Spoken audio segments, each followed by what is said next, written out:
अस्सलामु अलैकुम। मेरी series animals mentioned in Quran में आपका फिर से स्वागत है। आज हम एक ऐसे जानवर के बारे में बात करेंगे जो तेज है और ताकतवर है, घोड़ा। क्या आपको पता है, अल्लाह कुरान में दौड़ते हुए घोड़ों की कसम खाते हैं। दौड़ते हुए घोड़ों की, हाँफते हुए, अपने पैरन से चिंगारियां पैदा करते हुए, सुबह के समय दौड़ते हुए, धूल के बादल उड़ाते हुए। सूरा अल आदियात आयात 1 से 5। तारीख में घोड़ों का बहुत बड़ा हिस्सा रहा सिपाहियून पैगंबरों को लेकर चलते हुए। पैगंबर सुलेमान अलैहिस्सलाम को भी घोड़ों से बहुत प्यार था, जो अल्लाह का एक तोहफा था। हमारे प्यारे पैगंबर मोहम्मद सल्लल्लाहु अलैहि वसल्लम के पास भी नेक घोड़े थे। उनमें से एक अल मुर्तजिज था, जो अपनी ताकत और बेजोड़ रफ्तार के लिए जाना जाता था।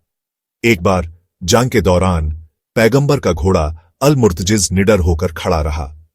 जब बाकी लोग हिचकिचा रहे थे, उनका घोड़ा डटा रहा, बहादुरी से आगे बढ़ता रहा। साहबा साथी हैरान थे, उनका घोड़ी ने उनका साथ नहीं छोड़ा।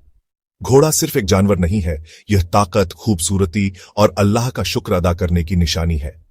और घोड़े, खच्चर और गधे तुम्हारे सवारी करने के लिए और खूबसूरती के लिए हैं।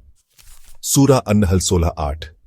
घोड़े की तरह मजबूत रहो, आगे बढ़ते रहो और अल्लाह पर भरोसा रखो। आपको घोड़ों के बारे में सबसे अच्छी बात क्या लगती है?